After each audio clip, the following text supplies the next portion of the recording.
కొడుకు ఒక వయసు వచ్చిన తరువాత కూడా ఒక్క రూపాయి సంపాదించలేదనుకోండి, సఖే ఓ స్నేహితుడా విను అని ఒక ముఖ్యమైన విషయాన్ని ప్రతిపాదిస్తున్నారు. డబ్బు లేకపోతే నిందకి గురైపోతావు.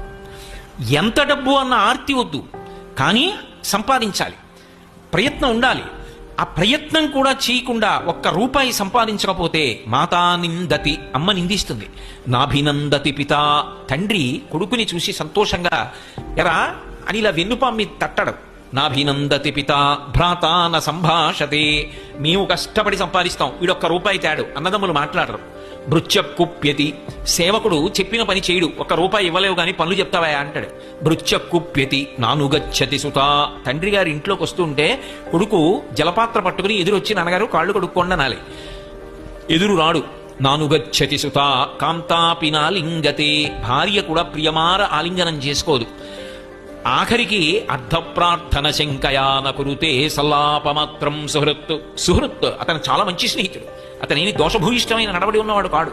కానీ అసమానం కనపడినప్పుడల్లా డబ్బు అడుగుతుంటే ఆయన మాత్రం ఎక్కడి నుంచి తెస్తాడు? అందుకని ఇట్నుంచి ఈ డబ్బు సంపాదించిన వాడు ఎడుతుంటే అట్నుంచి సుహృత్ మంచివాడైన స్నేహితుడు ఇలా వస్తుంటే వీడిని చూసి పని లేకపోయినా ఇటు రావలసిన వాడు అట్టెడిపోతాడు. నకురుతే సల్లాపమాత్రం, ఏమై బాగున్నావా అని ఇలా చీ కూడా ఎత్తడు.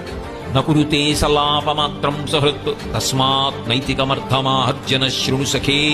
కాబట్టి ఓ స్నేహితుడా డబ్బు సంపాదించు, డబ్బు సంపాదించనన్న మాట అనకు. యవ్వనంలో డబ్బు సంపాదించి తీరాలి.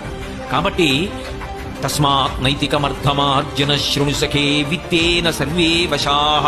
ఆ డబ్బు చేత లోకమనందు సమస్తమైన సుఖములు కలుగుతాయి. కానీ ఒక్కటి గుర్తుపెట్టుకో, నీతి తప్పి సంపాదించవద్దు.